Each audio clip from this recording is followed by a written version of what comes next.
Good morning students. आज हम exercise 13.3 करेंगे। इसमें हमें करना है सबसे पहले बेस थ्योरम। तो देखिए बेस थ्योरम पहले अप्लाई कहाँ होती है, उस कंडीशन को आप समझ लीजिए। मान लीजिए आपको 3 बैग्स दे रखे हैं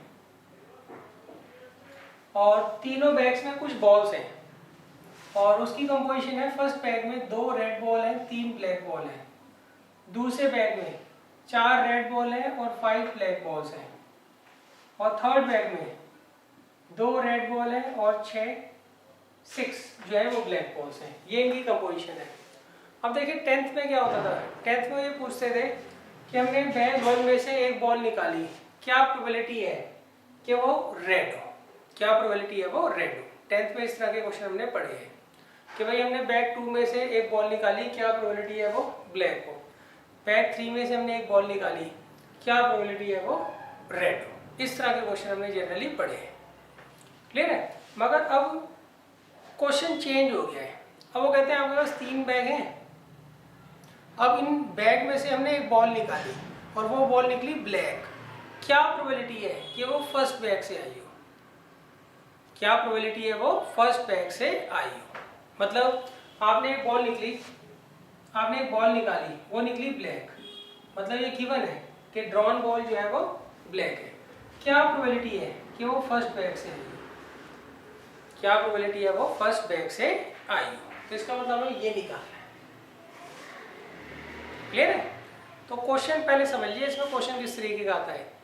10th में मैं कहते थे कि भाई आपको बस एक बैग दे रखा है, उसके अंदर 2 रेड और 3 ब्लैक बॉल्स हैं, हमने एक बॉल निकाली, क्या प्रोबेबिलिटी है वो ब्लैक हो। तो ब्लैक बॉल की प्रोबेबिलिटी क्या होगी बैग 1 में, वो होगी 3/5। मगर यहाँ पे क्वेश्चन थोड़ा चेंज होता है। वो कहेंगे हमने एक बॉल निकाली, वो निकली ब्लैक, क्या प्रोबेबिलिटी है वो फर्स्ट बैग से आई हो। ये भी पूछ सकते हैं कि हमने एक बॉल निकाली, वो निकली रेड, क्या प्रोबेबिलिटी है वो सेकंड बैग से आई हो। क्लियर है। तो इस तरह के जो क्वेश्चंस होते हैं उनको हम करते हैं बेस थ्योरम से। किससे करते हैं? बेस थ्योरम से। अब इसका फॉर्मूला क्या होता है, सबसे हम पहले निकालते हैं प्रोबेबिलिटी ऑफ फर्स्ट बैग। सही। हाँ बस 3 बैग है, इन तीनों में फर्स्ट बैग को सिलेक्ट करने की प्रोबेबिलिटी क्या है, मतलब पहले हम इसकी प्रोबेबिलिटी निकालेंगे, उसको मल्टीप्लाई करते हैं probability of black ball from first bag. पहले निकालेंगे probability of selecting first bag, फिर probability of selecting black ball from first bag. Clear है। तो ये हमारा न्यूमरेटर हो जाता है। डिनोमिनेटर में इसको लिखेंगे पहले हम, सही, फिर हम लिखेंगे probability of selecting second bag, फिर black ball from second bag, फिर probability of selecting third bag, फिर probability of selecting black ball from third bag. Clear. इस तरीके से हम निकाल सकते हैं कि हमने एक बॉल अगर निकाली है और वो अगर ब्लैक है तो क्या प्रोबेबिलिटी है वो फर्स्ट बैग से आई हो। इस तरीके से हम इजीली फाइंड आउट कर सकते हैं। तो ऊपर तो हम क्या करेंगे बच्चों, सबसे पहले निकालेंगे probability of selecting first bag into multiplied by probability of selecting black ball from first bag. अब देखिए नीचे हमें लिखना होता है टोटल केसेस, ऊपर हम लिखते हैं फेवरेबल। फेवरेबल में क्या होगा, पहले हम निकालेंगे probability of selecting first bag, उसको मल्टीप्लाई करेंगे probability of selecting black ball from first bag, और अपॉन में ये जो ब्लैक बॉल आई है वो फर्स्ट बैग से भी आ सकती है, सेकंड से भी आ सकती है और थर्ड से भी आ सकती है।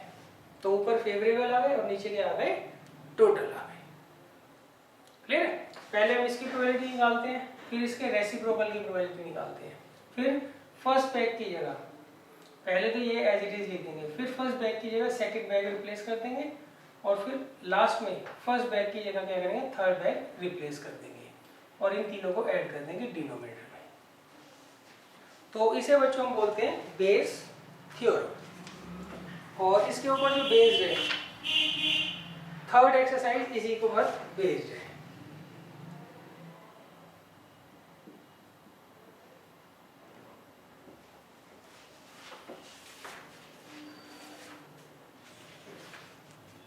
देखिए ये मैं आपको क्वेश्चन नंबर 2 से करा रहा हूँ। फर्स्ट क्वेश्चन जो है काफी इजी है, वो पिछली एक्सरसाइज का है, ये मैं आपको बाद में कराऊंगा।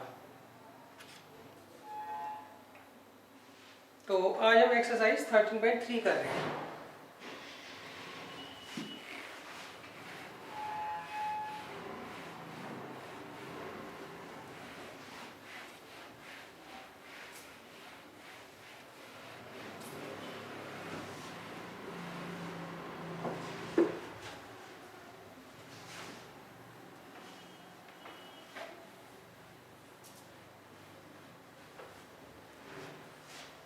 देखिए क्वेश्चन नंबर 2, इसमें लिखा है अ bag contains 4 red and 4 black balls. इन्होंने कहा आपको एक बैग दे रखा है, उसमें 4 तो रेड बॉल है, 4 ब्लैक बॉल है। Another bag contains 2 red balls, दूसरा बैग जो है उसमें 2 तो रेड बॉल है और 6 ब्लैक बॉल है। ये आपका फर्स्ट बैग है और ये सेकंड बैग है। अब one of the 2 bag is selected at random, हमने इनमें से कोई एक बैग सिलेक्ट किया और उससे जो हमने बॉल निकाली वो निकली रेड। क्या प्रोबेबिलिटी है जो रेड बॉल निकली है वो कहाँ से निकली हो, फर्स्ट बैग से निकली हो। सही, इसमें हमने इन दोनों में से एक बॉल निकाली, वो निकली रेड। क्या प्रोबेबिलिटी है वो फर्स्ट बैग से आई हो। तो ये यहाँ पर हमें क्या करना है, फाइंड आउट करना है।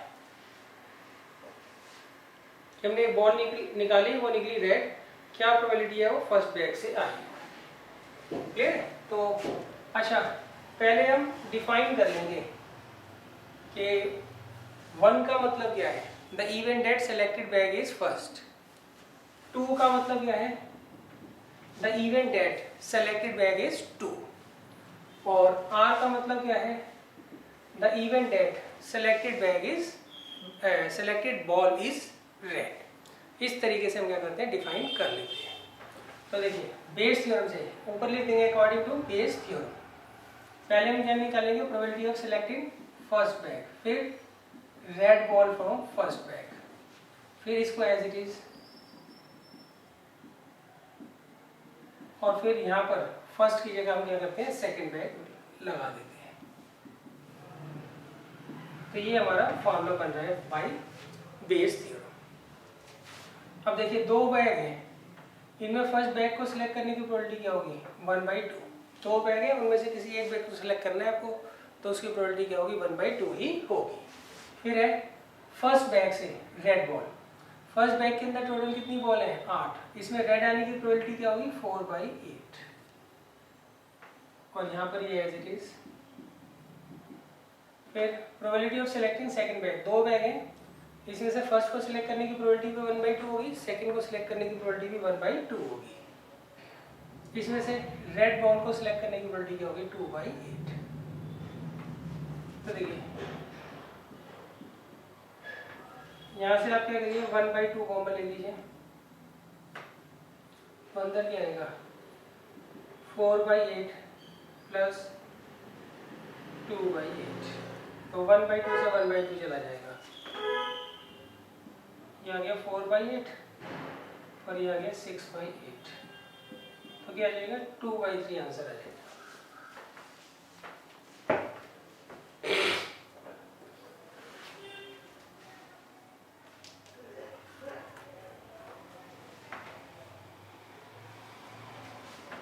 ठीक है, तो बच्चों इसको आप अच्छे तरीके से समझ लेना कि किस तरीके से हमें इसे रिप्रेजेंट करना है।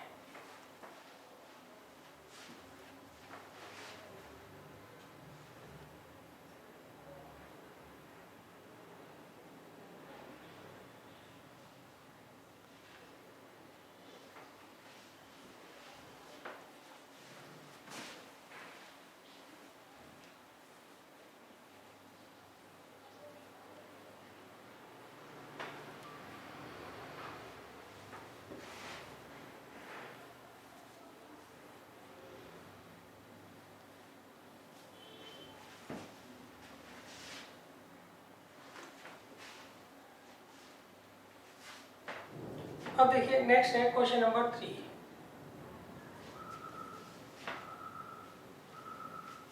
क्वेश्चन नंबर 3 में लिखा है of the student in a college it is known that 60% reside in hostel. इसमें लिखा है 60% स्टूडेंट जो है वो हॉस्टल में क्या करते हैं, रिजाइड मतलब रहते हैं, और 40% जो है वो डे स्कॉलर है।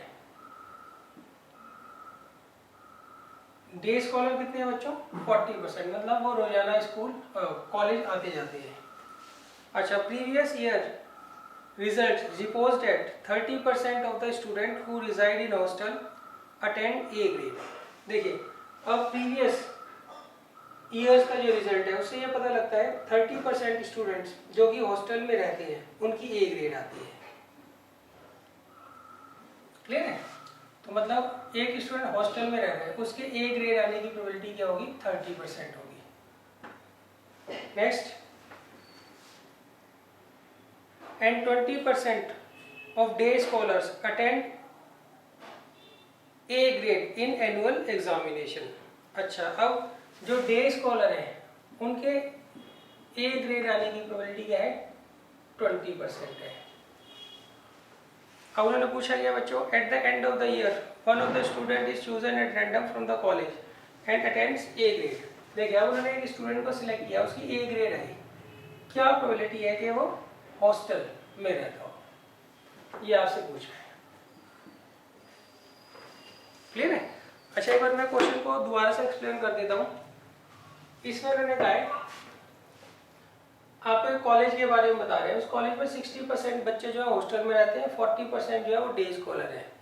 अब पिछले साल के रिजल्ट से, बीते हुए सालों के रिजल्ट से ये पता लगा है कि 30% स्टूडेंट जो हॉस्टल में रहते हैं उनकी ए ग्रेड आती है, और 20% स्टूडेंट जो कि डे स्कॉलर है उनकी क्या होती है? ए ग्रेड आती है। अब उन्होंने पूछा क्या है, हमने एक स्टूडेंट सेलेक्ट किया रिजल्ट के बाद और उसकी आई ए ग्रेड, क्या प्रोबेबिलिटी है कि वो हॉस्टल में रहता हो? क्लियर है? तो देखिए, हमें यहाँ पे क्या निकालना है? प्रोबेबिलिटी ऑफ h बाई ए निकालना है। मतलब उसकी एक स्टूडेंट सेलेक्ट किया, उसकी ए ग्रेड आई, क्या प्रोबेबिलिटी है वो हॉस्टल में रहता हो? तो यहाँ लिख देना अकॉर्डिंग टू डेज थ्योरम। सबसे पहले हम क्या निकालेंगे? प्रोबेबिलिटी ऑफ हॉस्टलियर, मतलब स्टूडेंट जो हॉस्टल में रहता हो। फिर इसको इनटू करेंगे कि हॉस्टल में रहने वाले बच्चे की ए ग्रेड आए, उससे क्या करेंगे? इसको मल्टीप्लाई कर देंगे, मतलब इसका रेसिप्रोकल कर देंगे। अब यहाँ पे h की जगह हम क्या करते हैं? डे स्कॉलर डाल देते हैं। पहले तो एज इट इज लिखेंगे, फिर यहाँ पे डे स्कॉलर हो बच्चा और डे स्कॉलर बच्चे की ए ग्रेड आई। क्लियर है? जो चीज बच्चों में गिवन होती है ना उसको हम कभी चेंज नहीं करते। यहाँ पे क्या चीज गिवन है कि स्टूडेंट जो हमने सिलेक्ट किया उसकी ए ग्रेड आई है, तो हमने सब जगह ए लिया है। किसको चेंज करते हैं? जिसकी प्रोबेबिलिटी पूछी होती है कि वो बच्चा क्या हो? हॉस्टल में रहता हो। इसको हमने यहाँ पे चेंज करके क्या लिखा है? फिर डे स्कॉलर बनाया है। क्यों? ए ग्रेड डे स्कॉलर की भी आ सकती है और हॉस्टल में रहने वाले की भी आ सकती है। क्लियर है? अच्छा, पहले आपने डिफाइन कर दिया, let H be the event that, सही है, selected student is a hosteller, सही है। D be the event that selected student is a day scholar. A be the event that selected student has A grade. Clear है? अच्छा, आप देखिए, hostel में रहने की प्रोबेबिलिटी क्या है स्टूडेंट्स की? 60%, और हॉस्टल के बच्चे की ए ग्रेड आने की प्रोबेबिलिटी क्या है? 30%।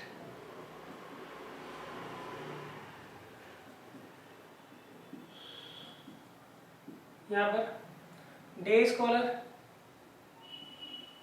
40%, डे स्कॉलर की ए ग्रेड है 20%। क्लियर? अब इसे सॉल्व कर लेंगे।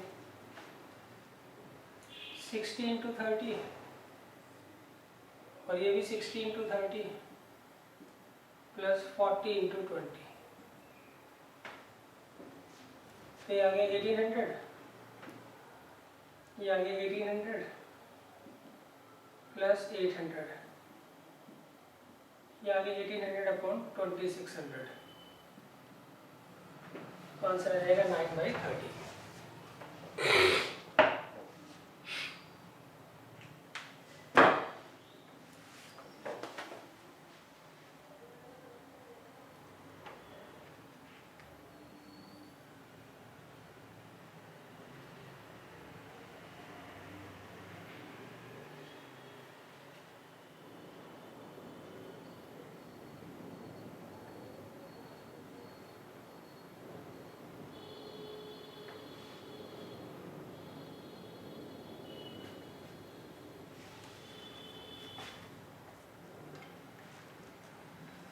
अब देखिए नेक्स्ट है क्वेश्चन नंबर 4।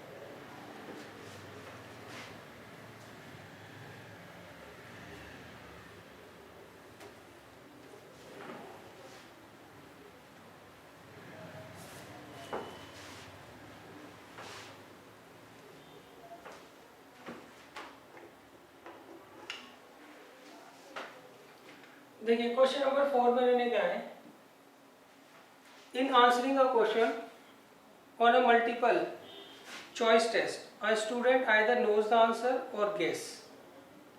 देखिए इसमें मैंने क्या, एक मल्टीपल चॉइस टेस्ट है, उसमें जो स्टूडेंट है या तो उसको क्वेश्चन का आंसर आता होता है या वो क्या कर रहा है, गेस करता है। Let 3/4 be the probability that he knows the answer. देखिए अब उसको आंसर आता है, इसकी प्रोबेबिलिटी क्या है, 3/4 है, क्लियर है। And 1/4 B the probability that he guesses the answer, और उसके गेस करने की प्रोबेबिलिटी क्या है, 1/4 है। Next, assuming that a student who guesses at the answer will be correct with the probability 1/4। देखिए अगर वो गेस करता है तो उसके करेक्ट होने की, आंसर के करेक्ट होने की प्रोबेबिलिटी क्या दे रखी है आपको, 1/4 दे रखी है। अब पूछा गया है उन्हें, what is the probability that student knows the answer given that he answered it correctly. अब देखिए इसमें मैंने कहा है आपसे ये प्रोबेबिलिटी पूछी है कि आंसर जो बच्चा दे रहा है उसको आता था मतलब नो था, जबकि उसने उसको करेक्टली आंसर किया है। एक बार दोबारा समझ लीजिए। देखिए इसमें मैंने कहा एक एमसीक्यू का टेस्ट है, उसमें बच्चे को या तो आंसर आता होता है या वो गेस करता है। उसको आता है के मतलब यहाँ पे है नो, उसकी प्रोबेबिलिटी है 3/4 और गैस की प्रोबेबिलिटी क्या है, 1/4। उसके गैस करने की प्रोबेबिलिटी क्या है, 1/4। नेक्स्ट, अब वो गैस कर रहा है किसी क्वेश्चन का आंसर, तो उसके सही होने की, सही मतलब करेक्ट होने की प्रोबेबिलिटी क्या है, 1/4 है। क्लियर। अब आपसे पूछा गया है, उसने एक आंसर किया और वो करेक्ट है, क्या प्रोबेबिलिटी है वो उसको आंसर आता था, ये आपसे पूछा है।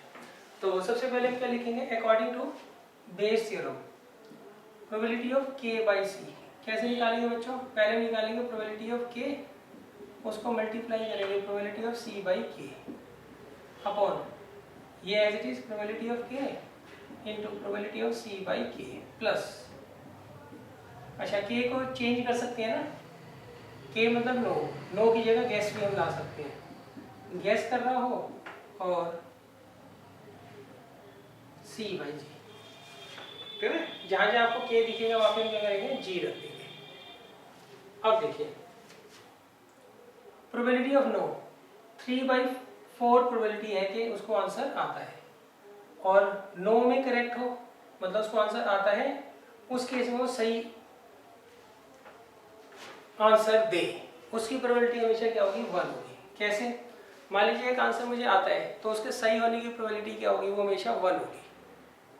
क्लियर है। तो यहाँ पे उन्होंने पूछा है उसको आंसर आता है, नो मतलब आंसर आता है, क्या प्रोबेबिलिटी है कि वो सही हो। अगर किसी को किसी चीज़ का आंसर आता है तो उसके सही होने की प्रोबेबिलिटी हमेशा क्या होगी, 1 होगी। ये इस क्वेश्चन में उन्होंने नहीं दे रखी है, ये हमने अपनी तरफ से फाइंड आउट की है। सही। अब ये as it is 3/4 into 1 plus guess की प्रोबेबिलिटी क्या है, 1/4। गैस करते वक्त सही हो उसकी प्रोबेबिलिटी क्या है, 1/4। इसे आप सॉल्व कर लीजिएगा।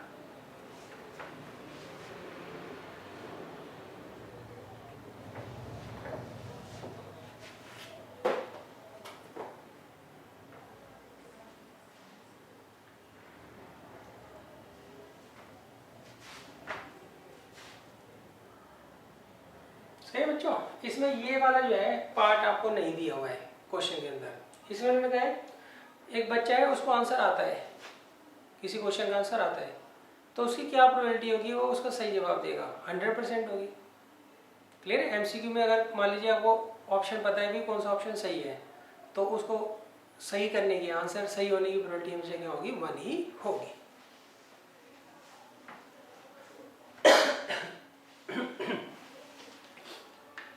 अब देखिए नेक्स्ट है क्वेश्चन नंबर 5।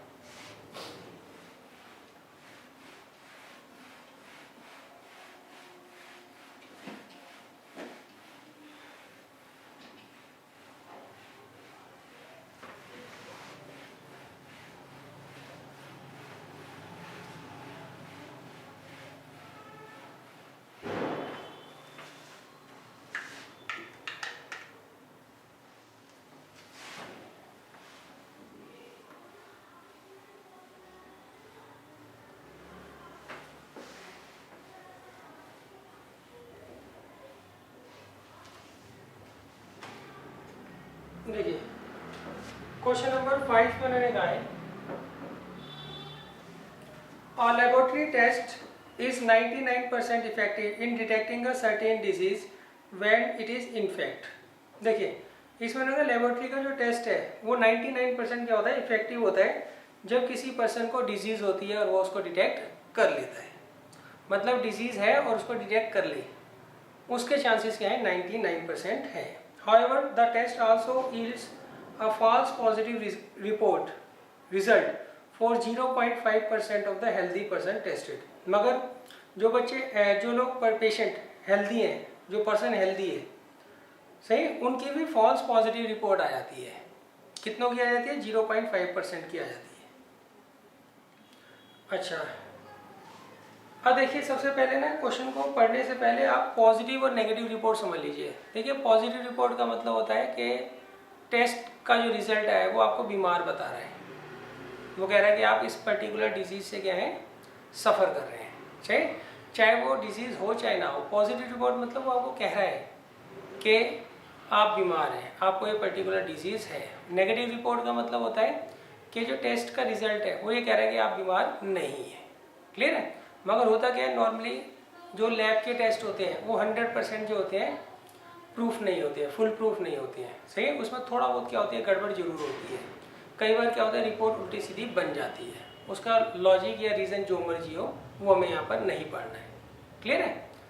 तो पॉजिटिव रिपोर्ट मतलब इंसान बीमार है, नेगेटिव रिपोर्ट मतलब इंसान बीमार नहीं है, ये रिपोर्ट कह रही है।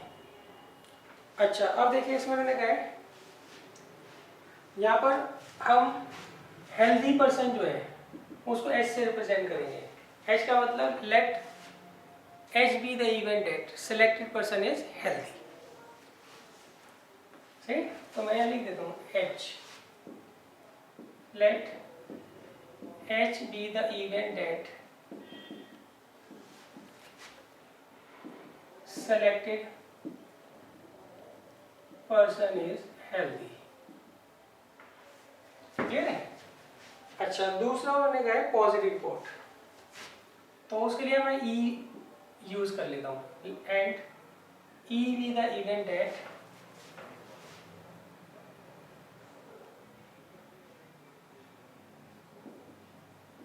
Report is positive. क्लियर है? अब देखिए, अब इस क्वेश्चन में मैंने क्या कहा है? A laboratory blood test is 99% effective in detecting a certain disease when it is infect। देखिए इसमें मैंने कहा एक आदमी बीमार है, मतलब वो हेल्दी नहीं है, उसकी पॉजिटिव रिपोर्ट आने की सही प्रोबेबिलिटी क्या है? 99% है। एक आदमी जो है बीमार है, बीमार मतलब वो हेल्दी नहीं है, उसकी पॉजिटिव रिपोर्ट आए, ई मतलब पॉजिटिव रिपोर्ट, उसकी प्रोबेबिलिटी है 99% है। आगे however the test also yields a false positive report for 0.5% of the healthy person।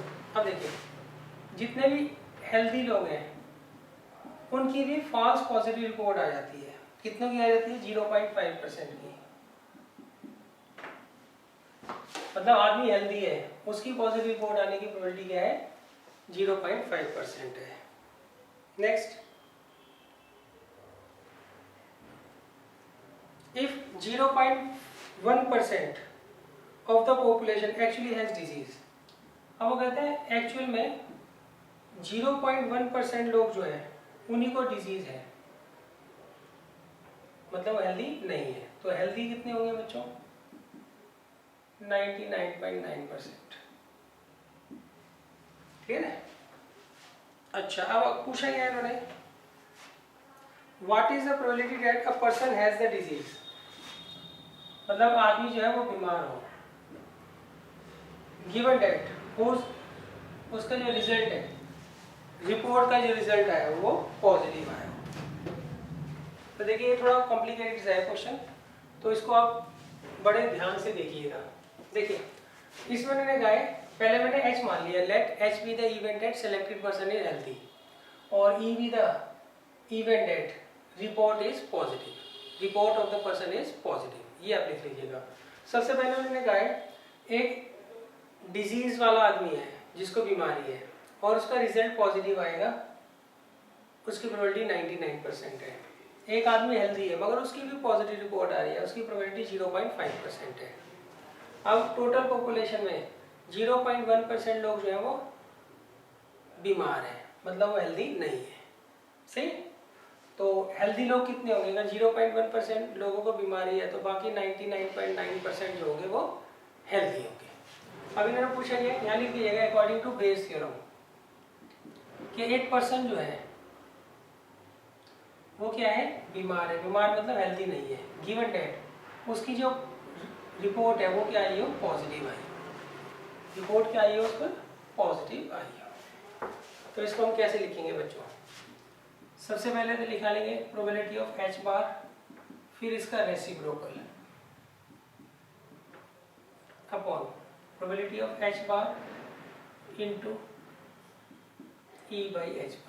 अब देखिए इसमें क्या चीज़ फिक्स है? E फिक्स है, तो E तो फिक्स रहेगा, इसको हम चेंज करेंगे।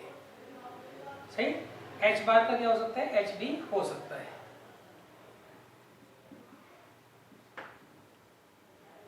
अब हम क्या करेंगे, यहाँ पे वैल्यू पुट कर देंगे, हमारा आंसर आ जाएगा।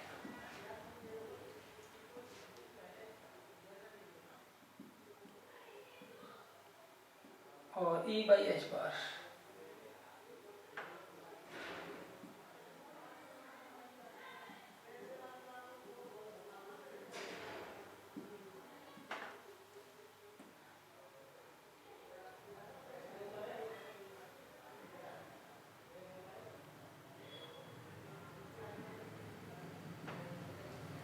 और E बाई H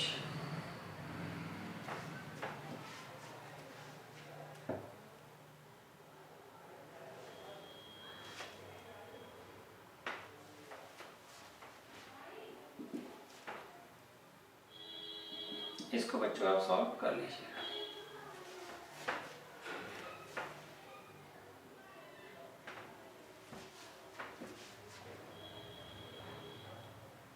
हाँ देखिएगा, ये जो डबल हंड्रेड है किलोमीटर है, ये तो आपस में कैंसिल आउट हो जाएंगे, तो यहाँ ऊपर बचेगा 99 इंटू 0.1, नीचे 99 इंटू 0.1 प्लस 99.9 इंटू 0.5।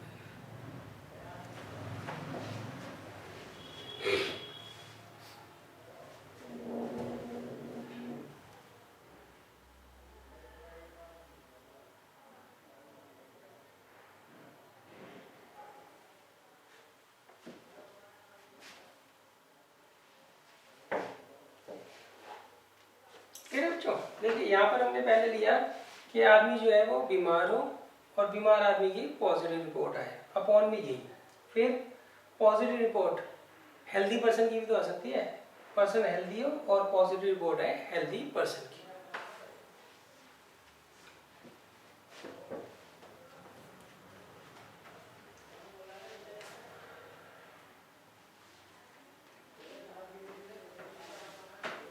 अब देखिए नेक्स्ट है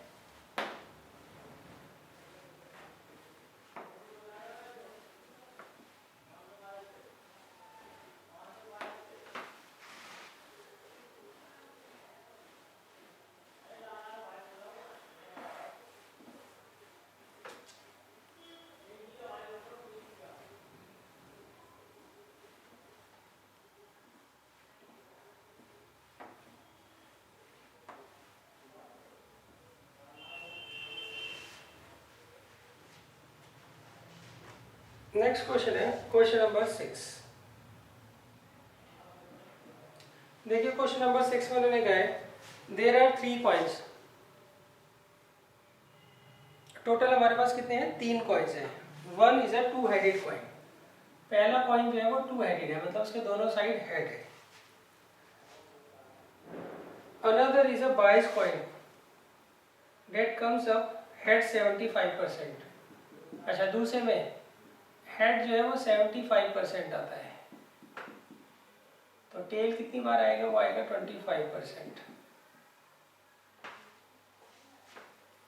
और थर्ड जो है वो अनबायस्ड कॉइन है, मतलब उसमें एक तरफ हेड होगा और दूसरी तरफ टेल होगा। क्लियर है? अब पूछा गया इन्होंने one of the 3 coin is chosen at random. हमने इन तीनों में से कोई एक कॉइन चूज कर लिया और उसको टॉस किया, और टॉस करने पे क्या आ रहा है बच्चों? हेड आ रहा है। तो उन्होंने पूछा गया है क्या प्रोबेबिलिटी है टू हेडेड कॉइन हो। टू हेडेड कॉइन मतलब फर्स्ट कॉइन हो। क्लियर है? देखिए इन्होंने कहा आपके पास टोटल 3 कॉइन्स हैं। पहला जो है टू है हेडेड कॉइन है, मतलब उसमें दोनों तरफ हेड है। इसमें हेड आने की प्रोबेबिलिटी क्या होगी? 2/2, डेट मीन्स 1। और टेल आने की प्रोबेबिलिटी क्या होगी? 0 होगी। दूसरे में वो इस तरीके से हमने बाइस कर रखा है ताकि हेड जो है वो 75% टाइम्स आए और 25% क्या आए? टेल आए। तीसरा नॉर्मल कॉइन है, इसमें हेड आने की प्रोबेबिलिटी क्या होगी? 1/2, टेल आने की प्रोबेबिलिटी क्या होगी? 1/2। अब देखिए, अब यहाँ लिखेंगे अकॉर्डिंग टू बेस थ्योरम, ये लिख लीजिएगा। अब उन्होंने कहा हमने इन तीनों में से एक कॉइन को उछाला और उसमें हेड आया, क्या प्रोबेबिलिटी है? वो फर्स्ट कॉइन। तो कैसे निकालेंगे? Probability of selecting first coin, और फर्स्ट कॉइन में हेड आए अपॉन में probability of selecting first coin और हेड आए फर्स्ट कॉइन में। ये भी तो हो सकता है कि हेड सेकंड कॉइन में आ रहा हो, और ये भी हो सकता है हेड जो है वो थर्ड कॉइन में आ रहा हो।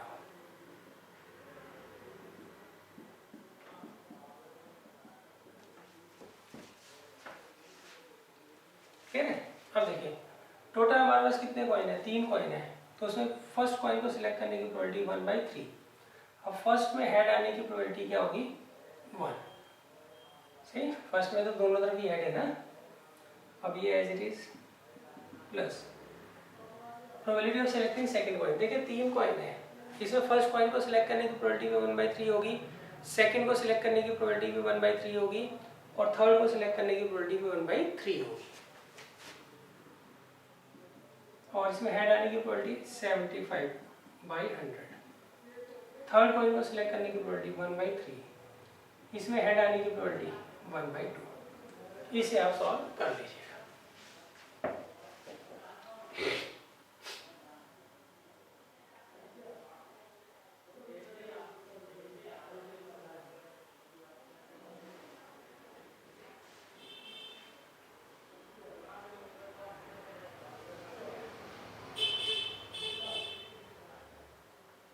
अच्छा, इसमें बच्चों आप डिफाइन जरूर कर लीजिएगा। लेट सही है आई, ये इसे फर्स्ट मान लीजिए, 1 मान लीजिए, बी द इवेंट डेट। सही, सेलेक्टेड कॉइन इज फर्स्ट। सही, और फिर से let 2 be the probability that, selected coin is second. ऐसे ही थर्ड। और एच को क्या लिखोगे? Let H be the event that. सही, आउटकम इज हेड। तो ये बच्चों यहाँ पर डिफाइन जरूर करके आना है आपको। अब देखिए नेक्स्ट है question number 7।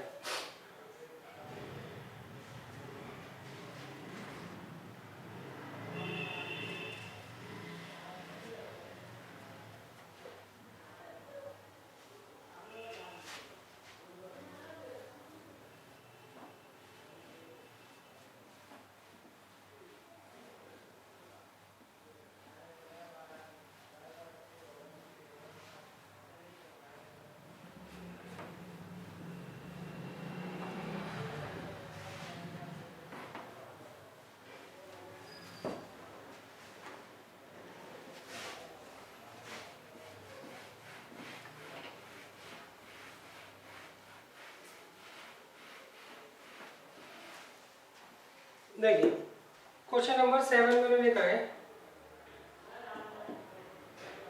An insurance company insured 200 scooter driver. देखिए एक इंश्योरेंस कंपनी है, उन्होंने 2000 स्कूटर ड्राइवर्स को इंश्योर किया है और 4000 कार ड्राइवर्स को इंश्योर किया है, 6000 ट्रक ड्राइवर्स को इंश्योर किया है। The probability of an accident are, अच्छा इनके एक्सीडेंट होने की प्रोबेबिलिटी 0.01% है, 0.01 है सॉरी, और इसकी एक्सीडेंट की प्रोबेबिलिटी 0.03 है और इनकी 0.15 है। सही। अब उन्होंने पूछा क्या है, one of the insured person met with an accident. अब इंश्योर्ड पर्सन में किसी का एक्सीडेंट हो गया, क्या प्रोबेबिलिटी है कि वो स्कूटर ड्राइवर हो, क्या प्रोबेबिलिटी है कि वो स्कूटर ड्राइवर हो। क्लियर है। तो देखिए कैसे करेंगे इसको। देखिए इसमें लगा एक इंश्योरेंस कंपनी है, उन्होंने टोटल 12,000 लोगों को इंश्योर किया है, उसमें से 2000 स्कूटर ड्राइवर है, 4000 कार ड्राइवर है और 6000 ट्रक ड्राइवर है। स्कूटर ड्राइवर के एक्सीडेंट होने की प्रोबेबिलिटी 0.01% है, 0.01 है। कार ड्राइवर के एक्सीडेंट होने की जो प्रोबेबिलिटी है वो 0.03 है और ट्रक ड्राइवर के एक्सीडेंट होने की प्रोबेबिलिटी 0.15 है। सही। अब उन्होंने पूछा एक इंश्योर्ड पर्सन है, उसका एक्सीडेंट हो गया, ये चीज़ गिवन है, क्या प्रोबेबिलिटी है कि वो स्कूटर ड्राइवर हो। यहाँ लिख दीजिएगा अकॉर्डिंग टू बेस थ्योरम। पहले हम क्या निकालेंगे, probability of scooter driver into सही कि स्कूटर ड्राइवर का एक्सीडेंट हो, अपॉन में यही लिखेंगे एज इट इज प्लस। अच्छा अब ये स्कूटर ड्राइवर की जगह कार ड्राइवर और ट्रक ड्राइवर भी तो हो सकता है, क्या लिखेंगे car driver into A grade है कार ड्राइवर की प्लस ट्रक ड्राइवर हो और ए ग्रेड है ट्रक ड्राइवर की।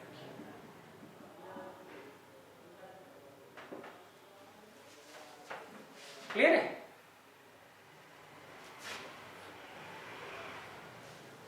अच्छा आप ऐसा करिएगा बच्चों, ये थोड़ा अजीब सा लगेगा लिखने में, इसे आप E1 मान लीजिएगा, इसे E2 और इसे E3।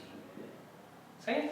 Late E1 be the event that insured person is an scooter driver, E2 be the event that insured person is a car driver, E3 be the event that insured person is a truck driver and A be the event that सही insured person met with an accident. Clear. इस तरीके से आप लिख दीजिएगा। तो scooter driver की जगह मैं क्या लिखूंगा E1, ये आ गया E1, यहाँ पर भी E1, कार ड्राइवर के लिए E2 लिख रहे हैं, यहाँ भी E2, ट्रक ड्राइवर के लिए E3।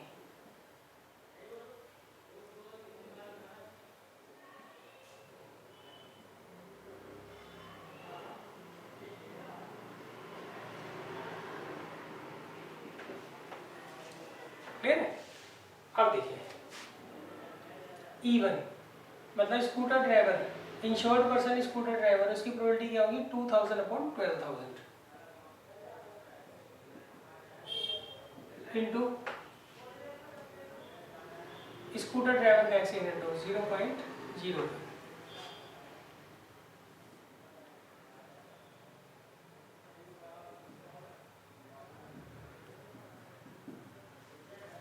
और E2 car driver, insured person car driver हो, क्या होगा 4000 upon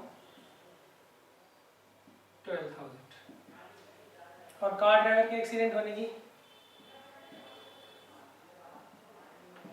third truck driver, insured person truck driver, उसकी प्रोबेबिलिटी क्या होगी 6000 बाई 12,000 इंटू ट्रक ड्राइवर की एक्सीडेंट होने की प्रोबेबिलिटी 0.1।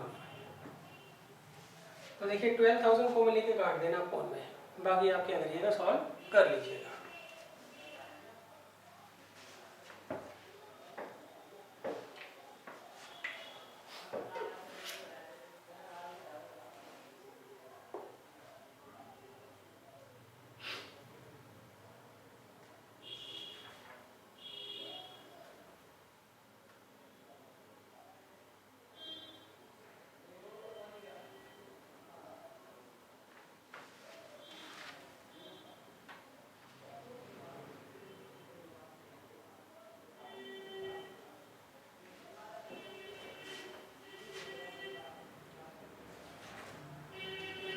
अब देखिए इसके बाद हम फर्स्ट क्वेश्चन कर लेते हैं।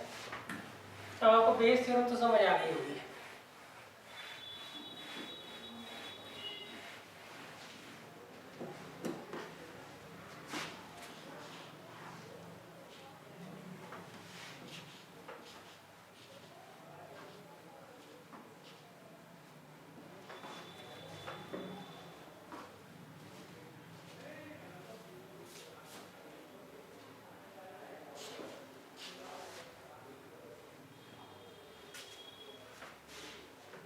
देखिए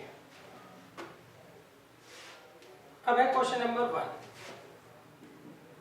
इसमें उन्होंने कहा है एन अर्न कंटेन 5 रेड, आपको एक अर्न दे रखा है, उसमें 5 रेड और 5 ब्लैक बॉल है। 1 ball is drawn at random, हमने यहाँ से एक बॉल ड्रॉ की, उसका कलर देखा, सही है, और उस कलर को नोट कर लिया और दोबारा से बॉल को हमने उसके अंदर डाल दिया। More over 2 additional balls of the same color drawn are put in the urn and then a ball is drawn at random। अच्छा, जिस कलर की बॉल यहाँ पर हमने पहले निकाली थी उस कलर की 2 बॉल हमने इसके अंदर बाद में डाल दी, क्लियर है। और फिर दोबारा से हमने इसमें से एक बॉल निकाली, क्या प्रोबेबिलिटी है सेकंड बॉल जो है वो रेड हो। देखिए पहले हमने इसमें से एक बॉल निकाली, उसका कलर देखा, कलर देखने के बाद बॉल यहीं पर डाल दी, फिर बाद में जिस कलर की बॉल हमने निकाली थी पहले उस कलर की 2 बॉल यहाँ पर हमने और डाल दी, फिर हमने दोबारा से एक बॉल निकाली, अब यानी कि दूसरी बॉल निकाल रहे हैं, पहली बॉल हम निकाल चुके हैं मगर उसको हमने वापस इसके अंदर प्लेस कर दिया। अब हमने इससे से एक और बॉल निकाली, उस बॉल की प्रोबेबिलिटी उन्होंने पूछी है कि रेड होनी चाहिए।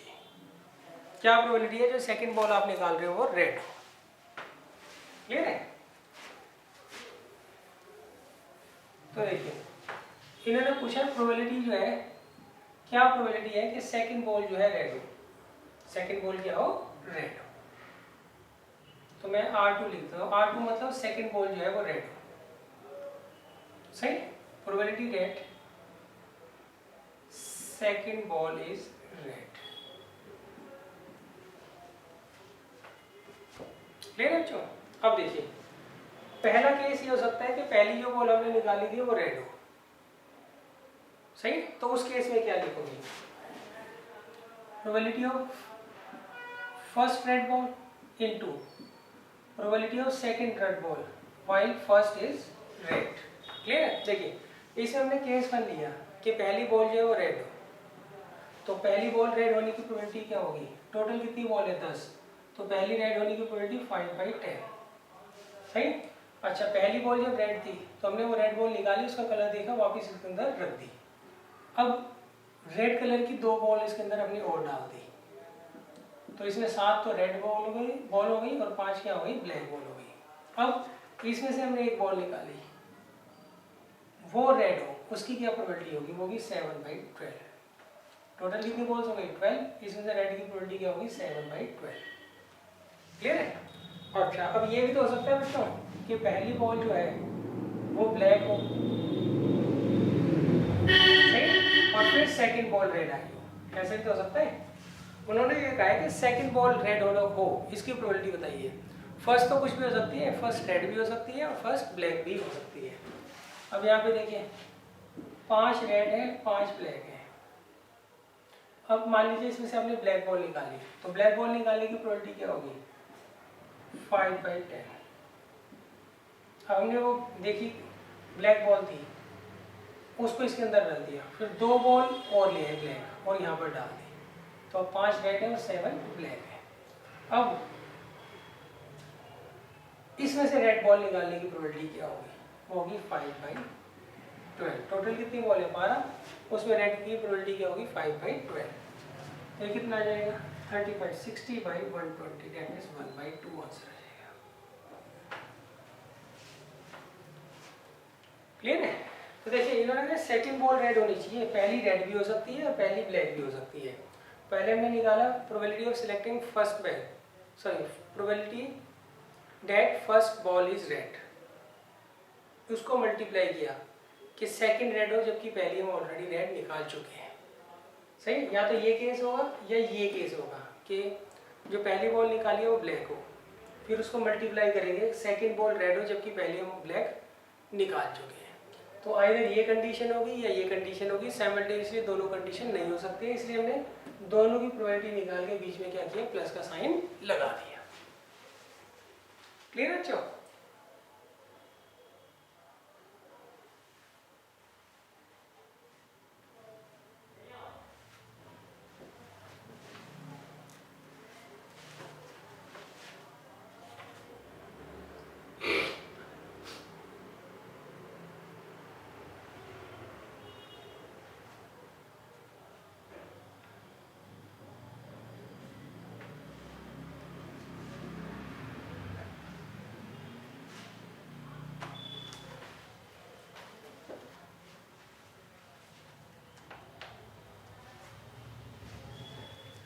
अब देखिए नेक्स्ट है क्वेश्चन नंबर 8।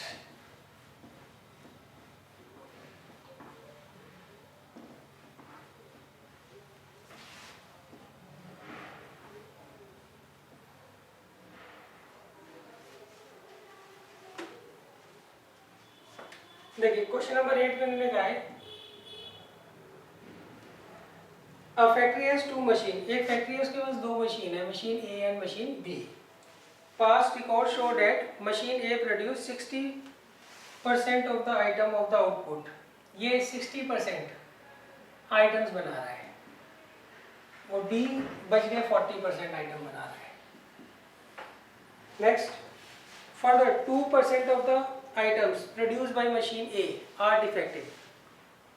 सही, अब वो कहते हैं ये 2% डिफेक्टिव आइटम बना रहा है और जितने आइटम ये प्रोड्यूस करता है उसके 1% जो होते हैं वो डिफेक्टिव होते हैं।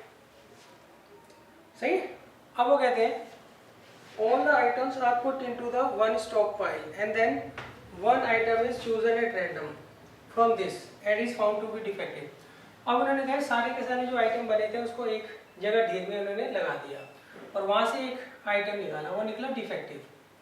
क्या प्रोबेबिलिटी है कि उसको मशीन बी ने बनाया, क्या प्रोबेबिलिटी है उसको मशीन बी ने बनाया।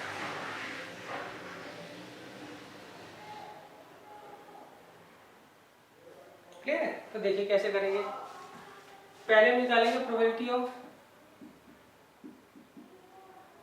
पहले हम प्रोबेबिलिटी निकालेंगे कि जो आइटम है वो मशीन बी ने बनाया है, फिर बी ने डिफेक्टिव बनाया हो। सही, अपॉन में ये एज इट इज।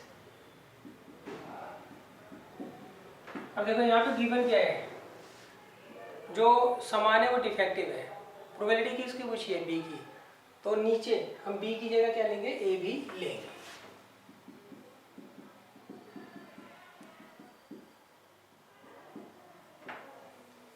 क्लियर। तो इसकी क्या है 40%, बी डिफेक्टिव बना है इसकी है 1%।